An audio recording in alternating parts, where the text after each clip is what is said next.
After another major Russian strike lasting 12 hours last weekend, Vice President J.D. Vance's revelation that the US is considering a Ukrainian request for long-range Tomahawk missiles was interpreted by some as the latest sign of Washington's waning patience with Moscow. But despite Kyiv's insistence that the ability to strike deep inside Russia could give the Kremlin more incentive to pursue a peace deal, the conversation around Europe in recent weeks has been of a growing war, not a conflict approaching its conclusion. And ahead of an informal summit in Copenhagen on Wednesday, the Danish Prime Minister Mette Frederiksen was clear Russian aggression is not only a problem for Ukraine. I think we have to leave our national perspective, talking about security in Europe, and look at the pattern with the hybrid war going on, and look at the war in Ukraine not as a war in a European country, Ukraine, but as a Russian attempt to threaten all of us. So as NATO allies continue to emphasise their long-term will to defend one another, has the West exhausted its diplomatic efforts to talk Putin down? As always, our team are here to answer all of your questions. I'm James Waterhouse. I'm Laura Gozzi. And I'm Lucy Hockings. Welcome to Ukrainecast. Ukrainecast from BBC News.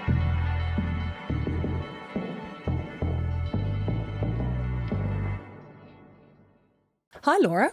Great to have you with us. Hi. Can you explain what you do here at the BBC? I am a senior journalist on the BBC's Europe digital desk. So I work on European stories with a big focus on Russia and Ukraine. And James, you're just back. How was it in Kyiv this time and in Ukraine? It was difficult. I think as an environment, it's more oppressive than I remember. I saw friends and colleagues who were visibly exhausted. And that 12-hour air raid you mentioned last weekend, I mean, it was just extraordinary. I mean, they typically come on a Saturday night, but the volume of drones being launched and Russia's missiles evolving, outpacing Ukraine's air defences, existing in Kyiv is as hard as it's been. We saw some troops in a southern base who, they're a rare breed, really. They're still extremely patriotic, very motivated, but broadly there is huge fatigue. But the Ukrainians still see as having no other choice but to defend themselves. And psychologically, how do people cope in those 12 hours? What do people do to calm themselves? They have to drag themselves out of bed, or they have to learn how to sleep in a bathtub or a corridor. We woke up on last Sunday and we headed to a suburb of Kyiv, this kind of new build estate. And you sadly get used to noticing the symptoms of what kind of strike it's been. And this was unmistakably a ballistic missile. A whole block had imploded and every window had been blown through. So if you can imagine sitting in a small apartment, the force of that energy going through such a narrow space. I mean, there are people that just look shell-shocked with all of their belongings strewn everywhere, glass falling from the sky. And that is one day. One day, wow. It's the first week that we've had in a while where there hasn't been just one overwhelming headline story on Ukraine. So we've had a varied list of questions this week, and we're going to start with what feels like a pretty significant domestic development in Ukraine. And it's something that we haven't spoken a lot about on the podcast, but listen to Deborah. She's been in touch. Hello, Ukrainecast. As of the 26th of August, the Ukrainian government passed a resolution allowing men aged 18 to 22 inclusive to cross the state border during martial law. Few questions. Why the change in martial law? How long will these young men be able to be away from Ukraine legally? And what are the implications regarding visa applications and home for Ukraine? Thanks very much. That's Deb in Colchester. It's a great question, isn't it? I mean, we are talking about a mobilisation law that is deeply unpopular. There is no cap on service. It means men between 18 and 60 can't leave the country until now. We've had this relaxation. But if you're 25 and over, without exemptions such as having 3 children, a vulnerable relative, you will be eligible for conscription. You can't leave the country. So what Zelensky has done in the face of growing political pressure is say, look, those under 25, this cohort of men, you can go. You can come back as you wish. There'll be no hassle for you at the border. And you'll be welcome back. What he is trying to do is relieve some of that pressure, but also he's having to keep half an eye on the future of his country because Donald Trump is pressuring him as well, saying you're not mobilising enough men. Why, he argued, should we do anything for you if you're not doing as much as you can be doing. And what Zelensky is saying is, I can't wipe out a generation. So this is a major concession in that sense. But you've also got Ukrainian universities trying to offer concessions, scholarships. They're trying to lure their talent back to prevent any kind of brain drain. Has there been one? I mean, has there been an exodus of young men leaving? Yeah, I mean, it's hard to get an exact number on those who've swerved the draft. I know people who have done it, who have had the money to pay for it. But we are talking tens of thousands. More broadly, Ukraine's population has dropped by 10 million from externally and internally displaced people. And, this is the course that wars take. And I think what was interesting as well, one of the ways that Zelensky explained this decision back in August was that, he talked about the phenomenon of 18-year-olds, so school seniors, being taken out of school by their parents before they finish school and be sent abroad so that they could get out of the country before they turned 18 and then dodge, conscription. And I think he said, that is such a crucial time in which people form an attachment to their country, a connection to Ukraine. Deb, thanks for that question. Well, I mentioned earlier that the US is considering supplying long-range Tomahawk missiles to Kyiv. We've had a question from Jacqueline, who is in Florida in the US, and it's all about the mechanisms that the US is using right now to provide that sort of aid. Hello, Ukrainecast. My name is Jacqueline. The Biden administration passed the Ukraine Democracy Defense Lend-Lease Act in 2022, but it was never enacted before it expired. Do you believe a similar aid mechanism could be revived or implemented under Trump? Before I ask you about that, Laura, can you just explain where we're at right now? What mechanism is in place at the moment? So as of July, Donald Trump has basically entered an agreement with NATO after receiving the NATO chief, Mark Rutte, in Washington, whereby NATO countries will be allowed to buy US weapons to then send on to Ukraine. So clearly what matters to Donald Trump and his base, as he's always said, is that nothing is given for free. So as long as somebody pays for these weapons, then the understanding is that more or less anything can be sent, with great limitations, as we know, on long range. But that's another topic. But at the moment, the US is providing or is saying it will provide some defence systems like Patriot. But there are big issues with delivery. Of course, yeah. Hearing that constantly. Yes, and delays, and then the expense of them, etc. And it is providing intelligence as well, but that's, at the moment, that's as far as... So what was this Lend-Lease Act that Jacqueline's asking about? It was partly symbolic, because the idea was that the US would provide Ukraine with defence equipment without asking for immediate payment. So it was meant to streamline the delivery of these weapons, to bypass bureaucracy and red tape. But I guess at the time, the situation was so urgent and critical that what they decided to do instead was to send Ukraine money. So, huge, billions and billions of dollars in aid. And that took precedence over this Lend-Lease scheme that never really came to fruition in the end. So could Trump agree to something like this again? As we were saying, maybe the idea of a scheme under which, payment is delayed wouldn't quite appeal to him. As long as there's payment, but, when would Ukraine be able to pay this back? Unclear. So maybe this wouldn't be really his preferred option at the moment. Yeah, I think that there are those growing democratic voices, aren't there, saying, look, you're growing frustrated, Mr. President, with Vladimir Putin. Let's bring this back. Let's streamline this. But there's a bit of bafflement, isn't there? Because you had this Lend-Lease scheme. The US did it in the Second World War to help Britain. And they said, look, we'll talk about paying it back down the line.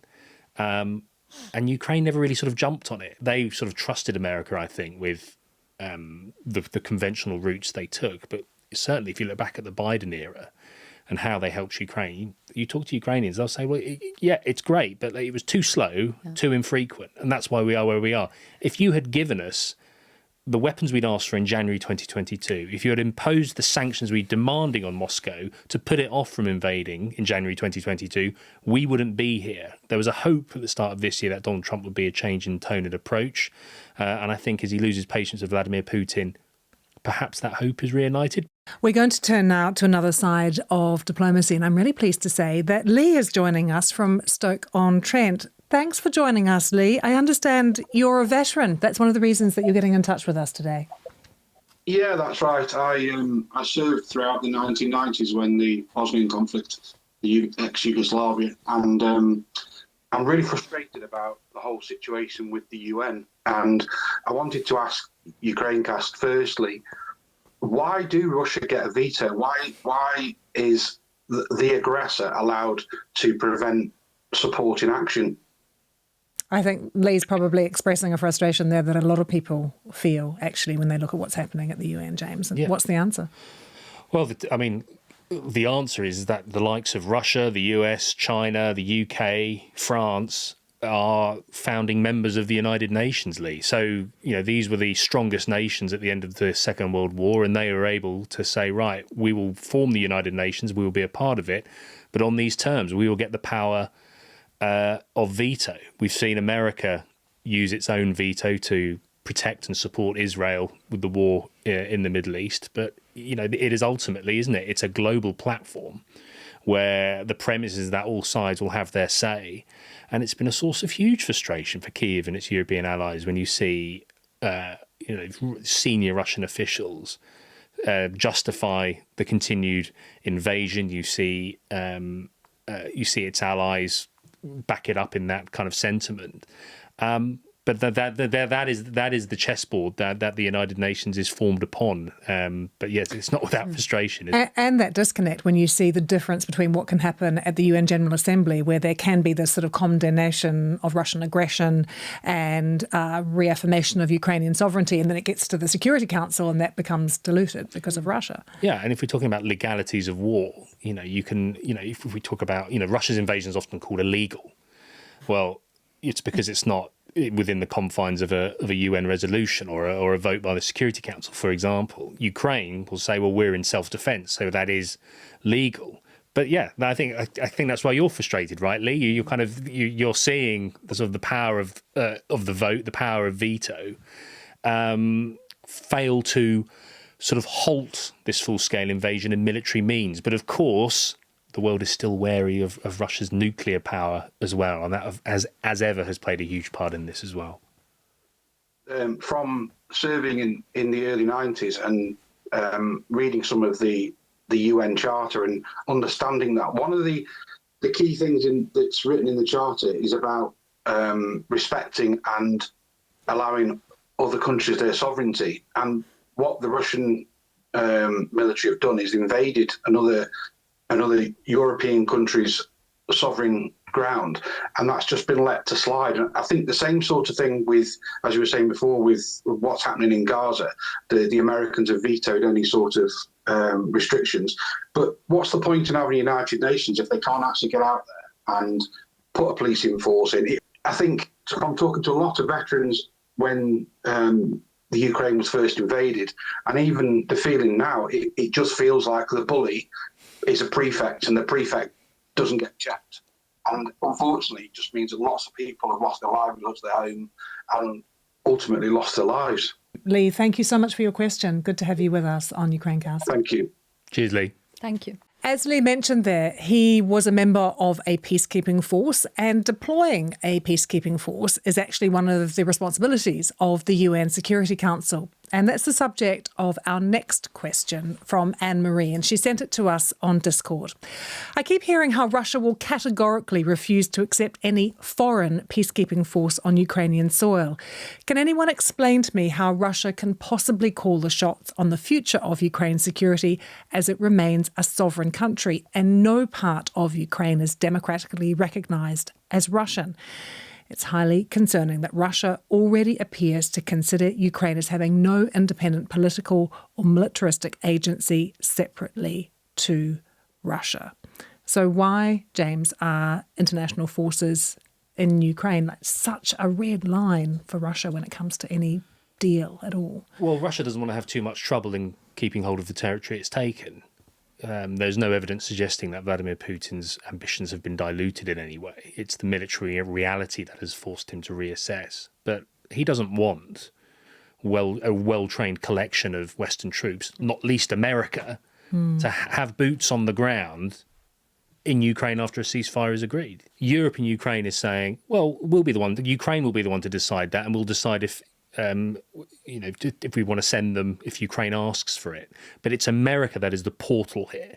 If Putin can impress enough, his demands, coupled with Donald Trump's impatience to end this war, then those kind of conditions could gather pace. And I think that is why Europe and Ukraine is working so hard to kind of just keep momentum with Donald Trump. They're working so hard to try and get anything out of him as Russia continues. But they come up against somebody, in this case Putin, whose demands are so intractable, I think because they are so rooted in his ideology. And ideology is something very difficult to fight against because, it's for him, it's at the core of his vision for Russia and for the post-Soviet world. But it feels like a concession, right? You remember when he said, we'd like complete control of 4 provinces. I mean, that's land he hasn't got close to taking. Yeah. But if you, as you say, don't backtrack. You say it enough. This maximus demand. We've seen Steve Witkoff, the US senior envoy, start to repeat it earlier on to the horror of Kyiv. It starts to feel like, okay, we'll just take these 4 provinces. It's the illusion of a concession, and it's not. Of a compromise, yeah. There has been a lot of discussion over the past few weeks about the commitment of NATO members to defend each other. But what about Russia's commitment to defend its allies? Well, we've had this question in from Tim, who asks, what would the ramifications be if NATO invokes Article 5 against Belarus rather than Russia, in the light of Russian drones entering Poland from Belarus, or if there was a similar future incursion? Do Russia and Belarus have defensive treaties? Laura? Okay, so let's explore this for a second. We're speculating, but say that drones are launched from Belarus and NATO countries deem it an act of aggression that requires a quick reaction. So what they could do, first of all, is trigger Article 4, as Estonia did a couple of weeks ago when Russian jets made an incursion into its airspace. Article 4 basically just means that NATO members are called in for an urgent consultation. Now, if they then decided to escalate this to Article 5, which, as we know, is the mutual assistance clause, this still wouldn't mean automatic war, because even Article 5 leaves it up to members to decide in what way to respond. And also, let's just remember that only once has Article 5 been called, and that was after 9/11 when the US required the assistance of its allies. What would happen if NATO then attacked Belarus? Well, it would be very cautious to do so because of the incredibly close ties between Belarus and Russia. They have maintained the closest ties out of all the former Soviet countries. And they have a mutual defense pact as well.